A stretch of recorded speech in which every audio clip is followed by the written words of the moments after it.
भक्ति मती माता एवं बहनों, आप लोगों का बीच सुरेश साहब की चैनल पर भजन प्रवचन जा रहा है। आप लोग शीघ्र ही देखकर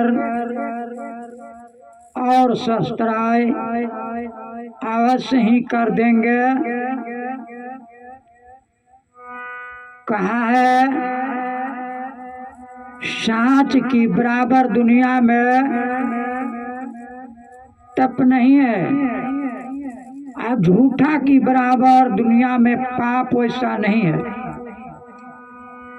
दो ही जिनिस है, और सच्चाई का तरफ तो बहुत कम है, लेकिन झूठाई का तरफ अधिक हो जाते हैं। तो कबीर साहब ने कहे हैं कि मानव का वाणी अवश्य ही समझ लेना चाहिए। और कबीर का शब्द 3 लाइन का भजन कहेंगे।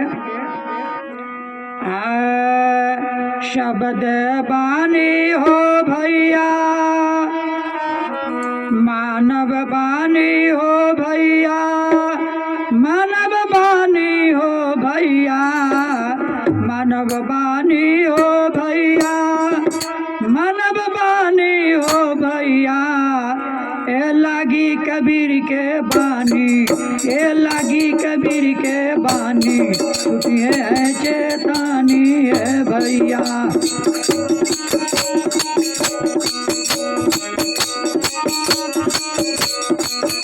ये लागी कबीर के बानी, छुट्टी है चेतानी है भैया।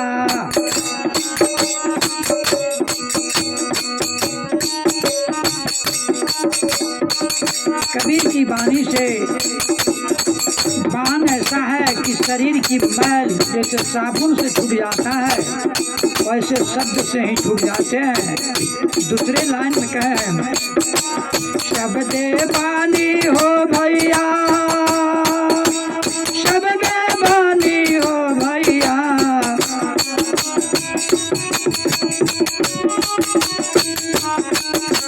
शब्दे बानी हो भैया, शब्दे बानी हो भैया।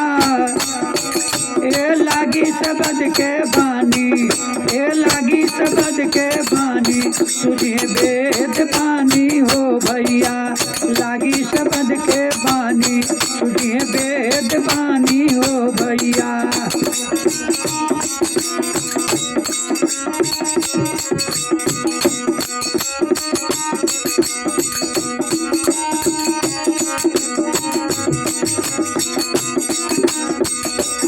अंतिम में कहे कबीर बानी हो भैया, कबीर बानी हो भैया।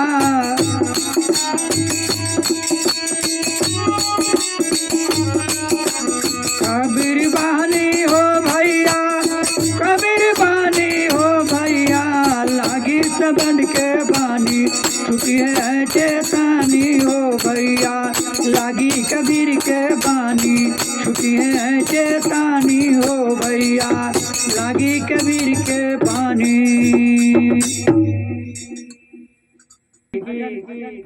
जो गाए कर दिया ना, तो बराबर तप नहीं, झूठ बराबर पाप। आप लोगों का बीच इस शब्द को रखे, और शब्द ऐसा होता है कि जीवन आदमी का सही सही मार्ग पर ला लेते हैं।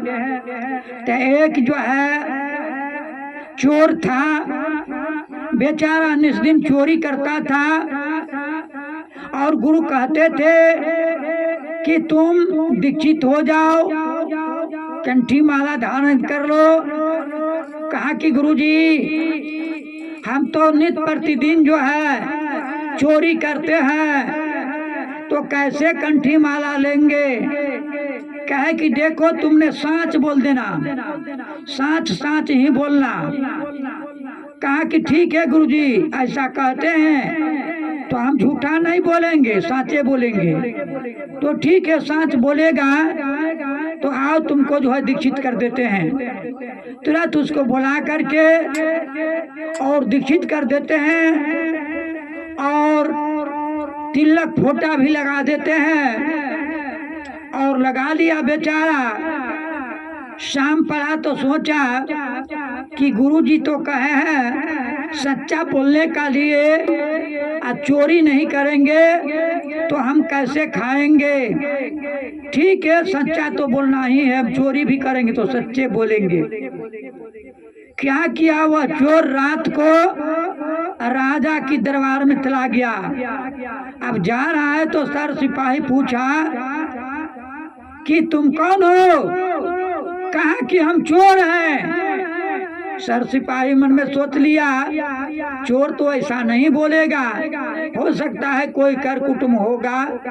और ये भी समझा कि तिलक फोटा लगाया है तो राजा से जो इसको कोई काम होगा, इसलिए जा रहा है। सर सिपाही कुछ नहीं बोला और राजा का पास पहुंच करके और कहा कि हमको चाबी दे दीजिए। राजा जो है चाबी दे देते हैं। सोचते हैं राजा कि हो सकता है साधु है, इसके पास कोई अतिथि आया होगा, भोजन के सामग्री नहीं होगा तो अपना ले जाएगा, पैसा कौड़ी खरीद के अपना संत महात्माओं की सेवा करेगा।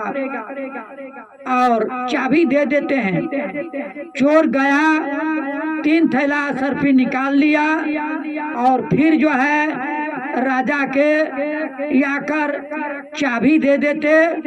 और राजा जो है तीनों थैला को नंबर लिख लिया और चोर जो है सरफी लेकर के चला आया। सुबह जब होता है तो जितना मुंशी दीवान था सब ने देखा कि 3 थैला चोरी चला गया। तो सब आपस में विचार कर लिया कि 3 थैला तो गया है, लेकिन सभी को मिल करके और बोल देना है राजा साहब का पास कि 16 थैला चोर ने लेके चला गया। सब आकर के बोला कि 16 थैला चोरी हो गया। अब राजा मन में सोचने लगे कि 16 थैला कैसे चोरी हो गया। तो राजा कहते हैं कि ठीक है, तुम लोग जो है जाओ, वो चोर जो है उसको बुला करके लाना। तो गया बुलाने का लिए, वो तो बुला करके कहते कि लेते आओ। आई लोग गया तो उसको कमर में जो है रस्सी लगाकर बांध करके लाया। राजा के सामने ज्यों लाता है त्यों कहा, राजा बोले कि इसको क्यों तुम लोग रास्ता लगाया है। कहा कि यह चोर है। तो कहा कि ठीक है। चोर बोलता है, पूछे कि तुमने कितना थैला ले गया था। राजा पूछे तो कहा कि हजूर हम तो 3 थैला लेके आए हैं और आपने तीनों थैला का नंबर लिख लिए हैं अपना पॉकेट में, देखिए।